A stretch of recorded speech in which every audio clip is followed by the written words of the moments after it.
Everyone. बच्चे हम लोगों ने टॉपिक स्टार्ट किया था आज, ठीक है, the unit of life chapter number 7 which is a part first, right. अब इसमें हम लोगों ने देखा था कि सेल क्या होता है। सेल से पहले हमें ऑर्गेनिजम्स का पता होना चाहिए, कौन कौन से ऑर्गेनिजम्स हैं जो सेल से बने, जिनमें कॉमन कैरेक्टरिस्टिक फीचर सेल है। जैसे ऑर्गेनिजम्स किंगडम मोनिरा में होते हैं, है ना, प्रोटिस्टा में होते हैं, बहुत सारे लिविंग ऑर्गेनिजम्स जो हैं फंजाई, प्लांटिया, एनिमिलिया में। इन सब में बच्चे कॉमन क्या है, all living organism is made up of cell. मतलब मोनिरा और प्रोटिस्टा जो है वो यूनिसेलुलर हैं और फंजाई, प्लांटिया, एनिमिलिया जो है वो मल्टी सेलुलर है, राइट। तो इसमें कॉमन फीचर क्या है, cell is the common feature of all divisions, right. अब वायरस जो है उसका एक आइसोलेट प्लेस होता है, राइट। वायरस जैसे है तो हम उसको किसी भी डिविजन्स में नहीं रखते हैं। आपको याद होगा जब हमने 5 किंगडम क्लासिफिकेशंस पढ़ा था तो उसमें R.H. विटेकर ने वायरस को 5 किंगडम में नहीं रखा था, क्योंकि वायरस जो है वो सेल से बना भी नहीं है, ठीक है। तो हमने 5 किंगडम में वो डिविजन्स रखे थे, वो एनिमल्स रखे थे जो सेल से बने होते हैं, whether it is they are unicellular as well as multicellular. But virus को हमने सेपरेट रखा था because virus are non living. इसको हम बोल सकते हैं कि boundary of living and non living cells which is a connecting link between living and non living cells, that is known as virus. Cell is the structural and functional unit of life as you know all, right. कुछ scientist आपने याद रखने इसमें, जैसे इन year 1600 Netherlands में एक scientist थे। वो बेसिकली पहले साइंटिस्ट नहीं थे बच्चे, वो एक शॉपकीपर थे। बट उस टाइम उनको ना एक माइक्रोस्कोप बनाने का शौक चला और उन्होंने क्या कर डाला, एक माइक्रोस्कोप बनाया, ठीक है। और साइंटिस्ट का नाम था A.V. लेवनहुक, जिन्होंने माइक्रोस्कोप बनाया। अब उनको क्या था, उनको उस माइक्रोस्कोप में नई नई चीज़ें देखने का शौक़ था। पहले उन्होंने एक बॉटल वाटर लिया पाउंड से और उसमें से एक एक ड्रॉप डाल के स्लाइड्स पे देखने लगे पाउंड वाटर का। तो उसमें उनको दिखा कुछ वाटर बॉडीज़ हैं विच आर मूवेबल। फिर उन्होंने टीथ का प्लैग उठाया, एक छोटा सा, है ना, सेडिमेंट जो होता है टीथ पे, वो स्लाइड पे डाला, वो चेक किया, उसमें भी कुछ लिविंग सेल्स उसको दिखने लगे। जैसे हमारे माउथ में ऐसे लाइजोसोम्स होते हैं जो हमें इन्फेक्शन से प्रिवेंट करते हैं। फिर उसके बाद उसने स्पर्म चेक कर डाला स्लाइड पे, तो उसमें भी उसको कुछ सेल्स दिखा विच आर मूवेबल। वो नहीं बोल रहा था कि सेल है, बट कुछ ऐसी चीज़ें वो देख रहा था जो मूव कर रही थी स्लाइड के ऊपर। उसने उसका कहा कि these are also known as animalcules. उसने क्या बोला, पाउंड में जो वाटर बॉडी मिली, प्लैग्यू में जो बॉडीज़ मिली, स्पर्मेटोजोआ में जो मूविंग बॉडी मिली, तो उन सब को कॉमनली क्या कहने लगा, दैट आर एनिमल्क्यूल। नेक्स्ट जैसे देखते हैं बच्चे, इससे A.V. लेवनहुक जो थे वो कंसिडर किए गए which were the first discovered living cell. Scientist A.V. Leeuwenhoek थे जिन्होंने फर्स्ट लिविंग सेल्स को डिस्कवर किया था, first scientist to see living cells, right. तो आपको प्रोसीजर पता चला कैसे कैसे उसने देखा। सेकंड साइंटिस्ट रॉबर्ट हुक, जिन्होंने एक छोटा सा small piece of thin cork slice which is a plant tissue, ठीक है, उन्होंने लिया और उसको माइक्रोस्कोप में चेक किया। वो बोल रहा है कि मुझे सेल ऐसे दिख रहे हैं जैसे मॉन्क्स नहीं होते हैं, मॉन्क्स को लिटन में बोला जाता है सीला, लिटन वर्ड में, लिटन में सीला बोला जाता है। मॉन्क्स क्या होते हैं कि मतलब छोटे छोटे घर हैं जिनमें जैसे प्रीस्ट मॉन्क्स वगैरह रहते हैं। तो कुछ वैसी जैसी मॉन्क्स टाइप ओपनिंग मुझे दिख रही हैं। जैसे आप लोग देखोगे जाइलम और फ्लोएम जो होता है बच्चे, तो जाइलम और फ्लोएम कैसा होता है, कुछ ऐसा जैसा होता है जाइलम और फ्लोएम। ये जाइलम फ्लोएम कुछ ऐसे जैसे सेल्स की अरेंजमेंट होती है। तो इनको रॉबर्ट हुक क्या बोलता है, मुझे सेल्स तो दिख रहे हैं बट मॉन्क्स की तरह दिख रहे हैं, कुछ ऐसे जैसे दिख रहे हैं, ठीक है। मॉन्क्स को सीला, और वो जो सेल्स थे वो क्या थे, डेड सेल। तो बोला जाता है कि रॉबर्ट हुक ने फर्स्ट डेड सेल्स किसमें, कॉर्क स्लाइस में देखे थे। मतलब फर्स्ट सेल डिस्कवर किसने किया, रॉबर्ट हुक ने ही किया था, ठीक है।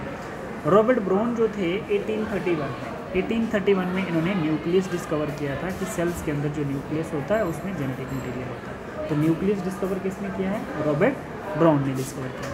फिर उसके बाद नेक्स्ट साइंटिस्ट जैसे हमारे पास आते हैं मैथियाज शेल्डिन और थियोडोर शिवान। मैथियाज शेल्डिन जो थे वो जर्मन बॉटनिस्ट थे और थियोडोर शिवान जो थे वो क्या थे, वो इंग्लिश जूलॉजिस्ट थे। अब जो जर्मन बॉटनिस्ट थे इन 1838 इन्होंने क्या बोला कि जितने भी प्लांट्स हैं वो सभी के सब सेल से बने हैं। और शिवान ने क्या बोला, जितने भी एनिमल्स हैं सारे के सारे किससे बने हैं, वो किससे बने हैं, सेल से बने हैं। अब शिवान कहता है, जूलॉजिस्ट कहता है कि all animal cells are bounded by membrane. तो आज हम लोग क्या बोलते हैं कि जो मेम्ब्रेन बाउंडेड सेल्स जो हैं मेम्ब्रेन बाउंडेड हैं तो उसको हम प्लाज्मा मेम्ब्रेन कहते हैं। हर एक सेल्स के बाहर मेम्ब्रेन है तो that is a plasma membrane, right. एक और स्टेटमेंट था, मतलब शिवान जो था उन्होंने 1839 में क्या किया, इन्होंने अपनी एक बुक पब्लिश की और उस बुक में लिख डाला कि all plant cells have cell wall, सभी प्लांट्स में सेल वॉल होती है। तो ये किसने दिया था, मैथियास शेल्डिन ने दिया था कि all plants cells have cell wall, but ये कॉपी करके किसने ले लिया, थियोडोर शिवान ने अपनी बुक्स में। इससे सेल थ्योरी का कॉन्सेप्ट आया। Cell theory given by two scientist, Matthias Schleiden and Theodor Schwann. Matthias Schleiden 1838 all plants are made up of cells and Theodor Schwann 1839 all animals are made up of cells. ठीक है, अब इसके कुछ postulates देते हैं cell theory के। All plants and animals are made up of cells, right. Second जो postulate है, रुडोल्फ विर्चू ने बोला कि भाई यहाँ तो मेरे देखते देखते यहाँ पर क्या हो गया, एक सेल से दो सेल्स बन गए। उसको नहीं पता था ये बाइनरी फिक्शन होती है, बट वो अपनी लैंग्वेज में बोलता है ओमिनस सेलुले ई सेलुला। इसका मतलब होता है कि all cells comes from pre existing cells. ठीक है, इसका मतलब all cells comes from pre existing cells. But abiogenesis theory तो यहाँ से ख़राब हो रही थी। एबायोजेनेसिस थ्योरी का मतलब sales comes from the non living matter, ठीक है। बट यहाँ पर रुडोल्फ विर्चू ने कहा कि नॉन लिविंग मैटर से तो सेल नहीं आया, बट जो सेल आया तो किसी प्री एग्जिस्टिंग सेल से इसका डिराइव हुआ। ठीक है, ओवरव्यू ऑफ सेल देखो, जैसे एबायोजेनेसिस थ्योरी को कैंसिल किसने किया, लीविस पास्चर ने बोला कि ऐसा कुछ नहीं है। ठीक है, एबायोटिक मैटर से कभी भी सेल डिराइव नहीं हुआ है, जो सेल हुआ है वो प्री एग्जिस्टिंग सेल से ही डिराइव हुआ है। ठीक है बच्चे, ओवरव्यू ऑफ सेल देखो, प्रोकैरियोटिक सेल्स और यूकैरियोटिक सेल्स। प्रोकैरियोटिक में मोनिरा है ना, यूनिसेलुलर सिंगल सेल्ड बैक्टीरिया होंगे। यूकैरियोटिक में सिंगल सेल भी होंगे, मल्टी सेलुलर भी होंगे। सिंगल सेल्ड में प्रोटिस्ट आएगा, मतलब बॉडी सिंगल सेल्ड होगी बट प्लेस किस में, यूकैरियोटिक में। Which one, protista. Multi cellular fungi, plant या एनिमलिया, दीज आर एग्जाम्पल्स। अब देखो बच्चे, अब आपका यहाँ पे क्वेश्चन आता है। क्वेश्चन ये है कि प्रोकैरियोटिक सेल्स और यूकैरियोटिक सेल्स कैसे होते हैं बच्चे। देखो, प्रोकैरियोटिक सेल्स और यूकैरियोटिक सेल्स जो हैं, आप लोगों को मैं बता दूं बेटा, हम जो पढ़ रहे थे थोड़ा सा आप लोग ध्यान रखना।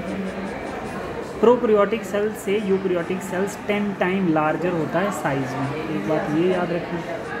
ठीक है, दूसरा आप लोग क्या याद रखोगे इसमें, दूसरा ये याद रखोगे कि यूकैरियोटिक्स में क्या होता है, न्यूक्लियस प्रेजेंट होता है और उसमें डीएनए प्रेजेंट होता है। न्यूक्लियस के अंदर जो न्यूक्लियोप्लाज्म है, देख लो डायग्राम में, न्यूक्लियस के अंदर जो न्यूक्लियोप्लाज्म है और सेल के अंदर जो साइटोप्लाज्म है, दोनों को मिला के हम लोग प्रोटोप्लाज्म बोलेंगे। प्रोटोप्लाज्म मतलब living content present in the cell, that is known as protoplasm.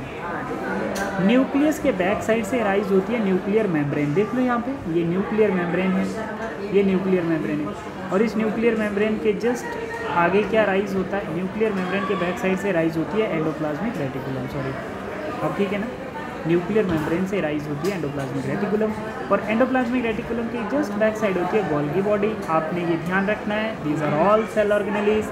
इन सब के फंक्शन हम लोग डिटेल में पढ़ेंगे, बट अभी का याद रखो कि यूकैरियोटिक सेल्स में कौन कौन से सेल ऑर्गेनेलीज प्रेजेंट होते हैं। माइटोकॉन्ड्रिया, क्लोरोप्लास्ट, ये सब यूकैरियोटिक सेल्स में प्रेजेंट होते हैं। एटीएस राइबोसोम्स यूकैरियोटिक सेल्स में प्रेजेंट होता है। प्रोकैरियोटिक सेल्स में सेल वॉल प्रेजेंट होती है, जैसे साइनोबैक्टीरिया आप देखोगे, साइनोबैक्टीरिया उसमें सेल वॉल प्रेजेंट होती है। बाकी 70s राइबोसोम्स इसमें प्रेजेंट होगा। डीएनए जो होगा इसका सर्कुलर है और इसका रॉड शेप है। Ribosomes are made up of proteins and RNA. ठीक है, प्रोकैरियोटिक सेल्स और यूकैरियोटिक सेल्स में डिफरेंस देख लो। No membrane bonded organelles. Prokaryotic cells में जितने भी जैसे राइबोसोम्स देखोगे उसमें मेम्ब्रेन नहीं होगी, but membrane bond cell organelles are present in eukaryotic cells. जैसे माइटोकॉन्ड्रिया में डबल मेम्ब्रेन होती है, क्लोरोप्लास्ट में डबल मेम्ब्रेन होती है, न्यूक्लियर मेम्ब्रेन न्यूक्लियस के बाहर होती है। तो ये सारे ऑर्गेनेलीज जो है मेम्ब्रेन बॉन्डेड होते हैं। प्रोकैरियोट सेल में सर्कुलर डीएनए होगा, इसमें लीनियर डीएनए होगा। 70s राइबोसोम्स प्रोकैरियोट में होगा, 80s इसमें होगा। Reproduction asexual, asexual and sexual. Mesosomes present, mitochondria present होगा। तो ये इसके डिफरेंस है, आप लोग थोड़ा सा ध्यान रखना, इन सब को हम लोग डिटेल में देखेंगे। मीजोसोम्स एक्ट करता है प्रोकैरियोट के केस में एज ए बैक्टीरियल माइटोकॉन्ड्रिया, और इसमें गोल्गी बॉडी माइटोकॉन्ड्रिया प्रेजेंट होते हैं। Help in bacterial respiration. Mesosomes का क्या काम है, माइटोकॉन्ड्रिया की तरह काम करेगा किसमें, प्रोकैरियोट में, mesosomes which are present in the plasma membrane, ये प्लाज्मा मेम्ब्रेन पे प्रेजेंट होगा बैक्टीरिया, ठीक है। तो ये रेस्पिरेशंस में हेल्प करेगा। तो आप bacteria, cyanobacteria, archaebacteria, you bacteria, mycoplasma, ये किस में आएंगे, प्रोकैरियोटिक्स में। प्रोकैरियोटिक सेल से बनी हुई ये बॉडीज़ हैं। और ये जो है प्लांट, एनिमल्स और फंजाई किस में है, बॉल की बॉडीज़ वगैरह, ये किस में आ रहे हैं, यूकैरियोटिक्स में। ये थोड़ा डिफरेंस आपको पता होगा। अब है हमारे पास बच्चे जो हम नहीं पढ़ पाए थे क्लास में, एंडोसिम्बियोटिक थ्योरी। एंडोसिम्बियोटिक थ्योरी क्या होता है, देखो यहाँ पे कॉन्सेप्ट आता है बच्चे, which is most important. Explain how form eukaryotic cells from prokaryotic cells. मतलब यूकैरियोटिक सेल्स से, मतलब यूकैरियोटिक सेल्स कैसे बना, किससे, प्रोकैरियोटिक सेल्स से। हम बोल रहे हैं ना बच्चे, all cells are exist from the pre existing states. जितने सेल्स अभी एग्जिस्ट कर रहे हैं वो सब प्री एग्जिस्टिंग है। तो मतलब ये हमारा प्रोकैरियोटिक है, तो इससे हमारा बना होगा यूकैरियोटिक। तो बोल रहा है कैसे, ठीक है। ये एक्सप्लेन किया एंडोसिम्बियोटिक थ्योरी।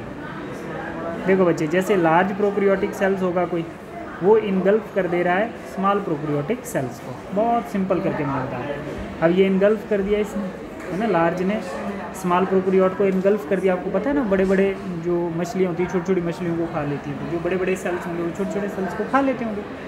तो ऐसे ही यहाँ पर इसको इनगल्फ किया, तो ये प्रोकैरियोट के अंदर चले गया, लार्ज प्रोकैरियोट के अंदर। मानो ये लार्ज प्रोकैरियोट है, लार्ज प्रोकैरियोट के अंदर क्या चला गया, स्मॉल प्रोकैरियोट। और ये स्मॉल प्रोकैरियोट टर्म किस में हो गया, क्लोरोप्लास्ट में टर्म, ठीक है बच्चे। अब इसमें क्या है कि जैसे इसने खाया, लार्ज प्रोकैरियोट ने स्मॉल प्रोकैरियोट को खाया, तो प्रोकैरियोट मरा नहीं, स्मॉल प्रोकैरियोट मरा नहीं, उसी की बॉडी के अंदर ही वो अपने आप को टर्न कर रहा है, किसमें, क्लोरोप्लास्ट में। अब ये इसके साथ डील फिक्स कर रहा है, लार्ज प्रोकैरियोट के साथ स्मॉल प्रोकैरियोट डील फिक्स कर रहा है कि अगर मैं तेरे लिए फूड सिंथेसाइज करूँ तो तू मेरे लिए क्या कर सकता है। वो बोलता है कि मैं तेरे को शेल्टर प्रोवाइड कर सकता हूँ, बाकी बैक्टीरिया तुझे नहीं खा पाएंगे, ठीक है, तू अंदर है, मेरे लिए फूड बना। तो ऐसे ऐसे ये क्लोरोप्लास्ट जो है इसके अंदर क्या करने लगा, सनलाइट से क्या बनाने लगा, फूड बनाने लगा, ठीक है। और सनलाइट से इसके लिए, प्रोकैरियोट सेल्स के लिए फूड बनाने लगा। और प्रोकैरियोट से राइज हुआ क्लोरोप्लास्ट। आपको पता है कि जब बहुत ज़्यादा सेल्स अंदर हो जाएंगे वो डिवाइड होकर बाहर आ जाएंगे। तो ये क्लोरोप्लास्ट कहाँ से राइज हुआ, प्रोकैरियोटिक सेल से।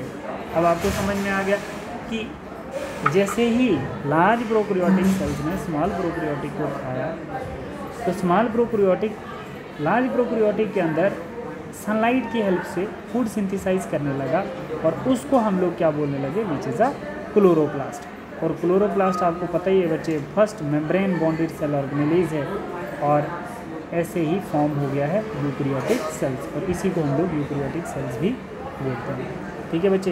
पहला डबल मेम्ब्रेन सेल्स, ठीक है। दूसरा क्या हुआ कि इसने इसके साथ क्या, सिम्बियोटिक एसोसिएशन शो किया। तो सिंपल हम बोल सकते हैं बच्चे, कुछ आइडिया आ गया होगा आपको कि प्रोकैरियोटिक से यूकैरियोट कैसे बना। क्लोरोप्लास्ट क्या है, यूकैरियोटिक सेल्स है, और first membrane bonded cell organelles है, ठीक है। तो यहीं से प्रोकैरियोट से यूकैरियोट बना है, ठीक है।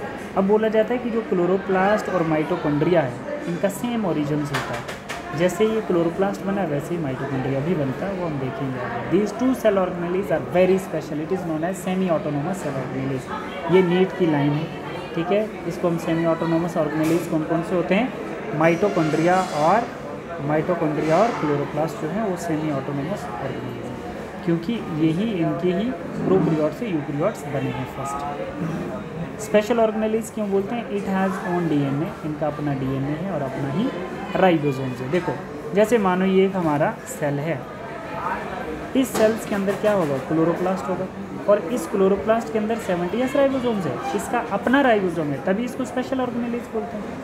और इस सेल्स के अंदर जो राइबोसोम्स होगा वो तो 80s होगा, बात समझ रहे हो। मतलब प्रोकैरियोटिक राइबोसोम्स प्रेजेंट होगा यूकैरियोटिक सेल्स में, बट किसके केस में, क्लोरोप्लास्ट के केस में। इनका क्लोरोप्लास्ट के अंदर अपना राइबोसोम्स होगा, ओन राइबोसोम्स और ओन डीएनए, ठीक है बच्चे। ऐसा ही माइटोकॉन्ड्रिया का भी अपना राइबोसोम्स होगा, अपना ही डीएनए होगा, इसीलिए इनको स्पेशल ऑर्गेनेलिज कहते हैं। तो आपको पता है कि ये ऑर्गेनेलीज जो है कैसे बना है, ठीक है। इस ऑर्गेनेलीज को शेल्टर प्रोवाइड किया है प्रोकैरियोट सेल्स ने, और इस ऑर्गेनेलीज ने क्या किया है, प्रोकैरियोट सेल्स के लिए फूड प्रोवाइड किए और अपने आप को ग्रो करके चेंज कर दिया डबल मेम्ब्रेन में, और फर्स्ट डिक्लेयर हो गया which one is a eukaryotic cell organelles. ठीक है बच्चे, तो ये था हमारा ये वाला आज का लेक्चर, और सभी बच्चे अच्छे से वॉच करें और सबको क्लियर हो जाएगा। नेक्स्ट इससे आगे हम लोग स्टार्ट करेंगे। थैंक यू बेटा।